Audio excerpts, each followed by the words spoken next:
আমাকে যদি গভর্নমেন্ট এখনও ডাকে কল করে উপরের লেভেল থেকে, আমি বলছি 5 বছর সময় নেব, খালি জাস্ট 5 বছর সময় নিব ইনশাল্লাহ। আমাকে 100 জনের প্যানেল দিয়ে দেন, পুরো শিক্ষা সিস্টেম চেঞ্জ করে দেওয়া যাবে ইনশাল্লাহ। আল্লাহ পাক আমাদেরকে বুদ্ধি প্রতিবন্ধী হিসেবে তৈরি করেন নাই। যারা আছে এদের মাথায় কি আছে, এরা কি পাশ করে আসছে, এটা আমরা খুব ভালো করে জানি, কিন্তু আমরা অন্যকে আন্ডারএস্টিমেট করতে যাচ্ছি না। আমাদের নিজেদের উপর কনফিডেন্স আছে আমাদের, এটাকে চেঞ্জ করা খুবই সম্ভব, ভেরি মাচ পসিবল। এই ক্লাস 5 পর্যন্ত বাচ্চাদেরকে যদি আমরা এভাবে গড়ে তুলতে পারি, আস্তে আস্তে পর্যায়ক্রমে 8, 9, 10 এভাবে গিয়ে আমরা ইনশাল্লাহ মাস্টার্স পর্যন্ত যেতে পারবো ইনশাল্লাহ। আর যদি দেখা যায় না এই সিস্টেমে পারছি না, তাহলে কোনো সমস্যা নেই, আমরা এটার নাম মাদ্রাসা দিয়ে দিব, কোনো সমস্যা নাই। তোহা জিন্নুরাইন ইসলামিক স্কুলের দরকার নাই, আমার তোহা জিন্নুরাইন ইসলামিক মাদ্রাসা থাকলেও চলবে, স্কুলই হতে হবে শেষে, নট নেসেসারি।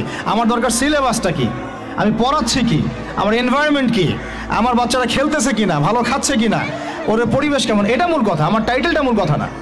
আর এই প্রজেক্টটা আমরা চাই সারা বাংলাদেশের 64টা জেলায় একটা করে বড় বড় ইউনিভার্সিটি হোক এবং 68,000 গ্রাম বাংলায় একটা করে মক্তব হোক। তাহলে দেখবেন আগামী 20 বছরে আমি ইনশাআল্লাহ আপনাদেরকে একটা প্রজন্ম করে দিতে পারবো ইনশাআল্লাহ। তবে এই দায়িত্বটা কিন্তু আমার একার না, আমি আপনাদেরকে উদাত্ত আহ্বান খোলামেলা বলতেছি, আপনাদেরকে আগে আসতে হবে। জায়গা থাকলে জায়গা দেন, আপনাদের অর্থের কন্ট্রিবিউশন করতে পারেন সেটা করেন, যদি আপনি ব্যালেন্স দিতে পারেন সেটা করেন, ফাইন্যান্সে হেল্প করতে পারেন সেটা করেন। যদি আপনি এত কিছু না পারেন, আপনার কিছু একটা বিল্ডিং আছে আল্লাহর জন্য দিয়ে দেন, এটা আপনি আমাদেরকে দিচ্ছেন না, আল্লাহর জন্য দিচ্ছেন।